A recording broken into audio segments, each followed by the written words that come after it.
TDP అధినేత చంద్రబాబుతో పాటు ఎన్టీఆర్ కుటుంబ సభ్యులపై కేంద్ర మంత్రి పురంధరేశ్వరి చేసిన వ్యాఖ్యలపై ఆమె సోదరుడు ఎంపీ హరికృష్ణ ఎదురుదాడికి దిగారు.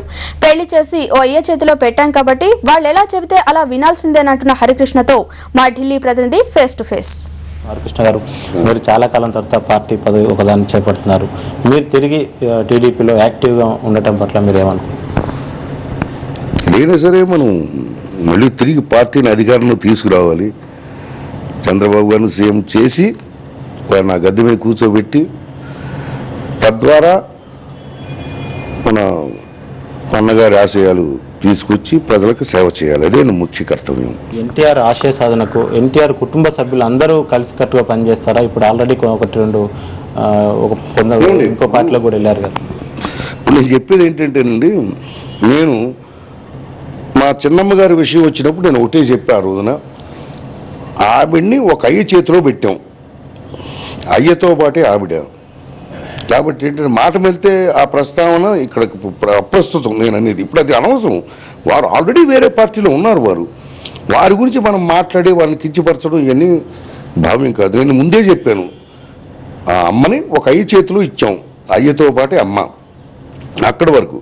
ఇక్కడ మాకు వరకు వచ్చింది అనుకోండి, ఒక బిడ్డగా తన తండ్రి ఆశయాలు తీసుకురావాల్సిన బాధ్యత కొడుకు మీద ఉంది. ఇప్పుడు మీరు చూడండి, ఇప్పుడు కౌరవులు మన పాండవులు కానివ్వండి, మరి అభిమన్యుడు కానివ్వండి, ఏంటి తన తండ్రి ఆశయానికే అభిమన్యుడు మరి ఆ రోజున ఎవరు లేకపోతే తన పెదనాన్నను రక్షించుకోవాల్సి వచ్చింది. ధర్మరాజుని ఆ రోజున రక్షించుకోవాల్సి వచ్చి అభిమన్యుడు వెళ్ళటం జరిగింది యుద్ధరంగానికి. అలాగే తండ్రి ఆశయానికి ప్రతి బిడ్డ కృషి చేయాల్సిన అవసరం ఉంది. ఎందుకంటే ముఖ్యంగా తండ్రి గారు స్థాపించిన పార్టీ ఇది, తెలుగుదేశం పార్టీ. పూర్వవైభవం తీసుకురావాలి, అదే ఆశయంతో ముందుకు వెళుతున్నాం. సరే, ఇక బిడ్డలు అంటారా, మనవాళ్ళు అంటారా, వారి తాతగారు ఆశయాలను ముందుకు తీసుకురావాల్సిన అవసరం ప్రతి వారి మీద ఉంది. కాబట్టి ఎవరైనా సరే ముందుకు వస్తాం, తిరిగి తెలుగుదేశం పార్టీ పూర్వవైభవం తీసుకొస్తాం. అది మీరు చేస్తున్న కృషి అంత బాగుంది. కానీ ఆమె ఒక్క మాట స్పష్టంగా చెప్పారు, చంద్రబాబు మోసం చేస్తారు ఫ్యామిలీ మెంబర్స్ అని. దీనిపైన మీరేమంటారు? నేను విజ్ఞత ఆవిడికి వదిలేస్తున్నాను. ఇప్పుడు రామారావు గారిని కాంగ్రెస్ పార్టీ వాళ్ళు ఏం చేశారు వారికి ఎవరికీ తెలియదా?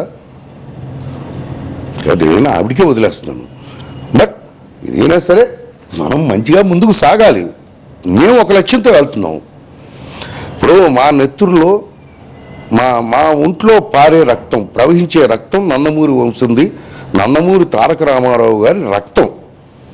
నందమూరి తారక రామారావు గారు అనేది ఈ దుష్ట కాంగ్రెస్ పార్టీని రాష్ట్రం నుంచి ఎల్ల నుంచి తరిమి కొట్టారు ఆయన.